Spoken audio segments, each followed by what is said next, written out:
Hi everybody, welcome to this week's Weekly Roundup. I have a little bit of a list, so let's get to it. First things first, I wanted to provide an update on Main Street. So obviously Main Street's closed this week, it's been milled.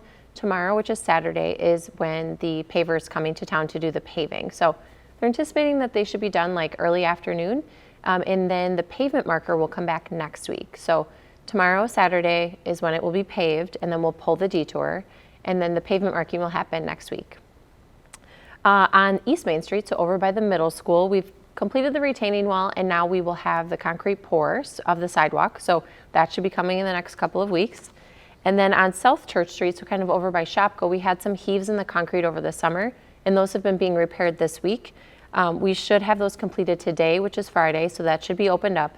But then on North Church, kind of over by the high school, we had a heave as well that will be repaired. So a detour will be posted next week for that area.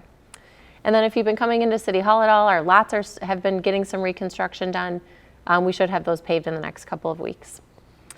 I wanted to provide an update on budget. So we've been budgeting at the city for a couple of months. I am deep in the budget process right now, but come next Tuesday, I will have a budget presented to the Finance Committee. So that is in a public meeting at 6:15 on Tuesday. Come to City Hall in the council chambers or join virtually if you're interested in hearing kind of the overarching goals and topics that I will be presenting for the 2023 budget. We probably will do some polls on social media again. Those have been helpful to us in our decision making. So watch for some budget related polls in the next couple of weeks as well. This week, the RDA presented an update on the town square. So we will not be having the ribbon cutting for the town square on the 29th. We've been really fortunate, but just kind of recently have bumped into some supply chain issues. We have over $100,000 worth of railing that needs to get put in on the site, and that just isn't going to arrive on time. So we do still plan to open the square probably sometime like late November, so people can use it during the year. And then we'll have a really nice kind of bona fide grand opening in the spring.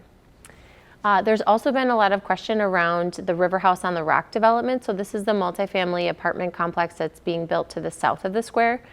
We had some conversations this week with the developer. They're still fully committed to the project. They're just doing kind of some adapting to the market conditions with the interest rates going up and construction costs still high.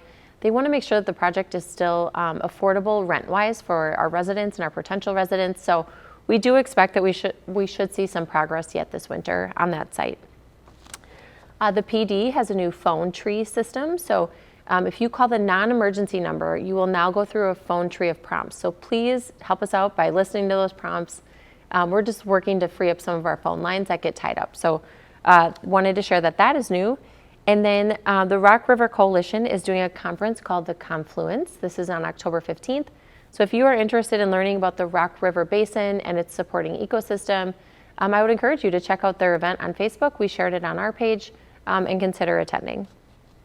Have you seen the welcome bags? I'm excited about these welcome bags. When I was on the city council as an alderperson, and we were rolling out the new brand, this was one of the things the consultants suggested to us. So I'm thankful to the Chamber of Commerce for leading this effort and our area realtors and businesses who supported it. If you are new to this community, come into City Hall to set up your utility accounts or talk to your realtor and get a postcard that will give you access to a welcome bag done at the Chamber of Commerce, and that's filled with information about the city and about our local businesses. So thank you to everyone who brought that project to life. Quick COVID update. So I wanted to share that we now do have the bivalent booster vaccine. So this is the booster that has both the Omicron variant and then the original variant in it. So we've been getting questions on if we have that, and we do. Go to our website and you'll see a link of how you can register for our vaccine. On the recreation front, we do have a few in-service dates coming up. So this means that the rec office will be closed. It will be open for programming and senior dining, but October 15th is the first one. So if you need to call us or have questions, please get those in before the 15th because they will be closed that day for some in-service work.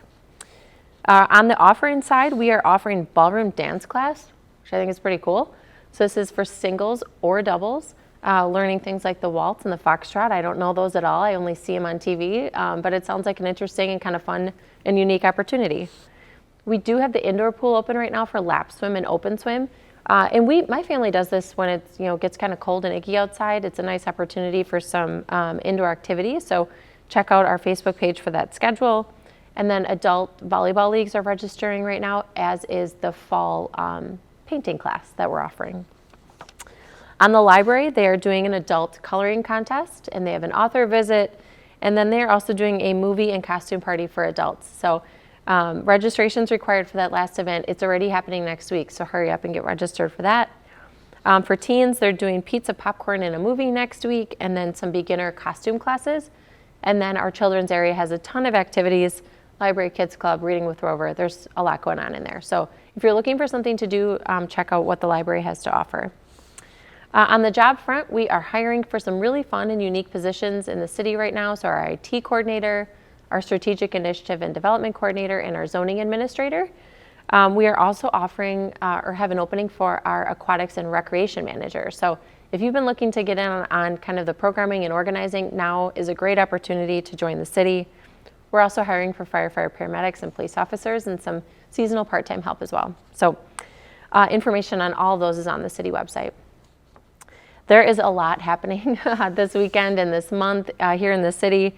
All of the area farms seem to have opened up with their apples and pumpkins and kind of the fall festivities. So the opportunity is plentiful this weekend. If you need some ideas, I would encourage you to go to Watertown Tourism.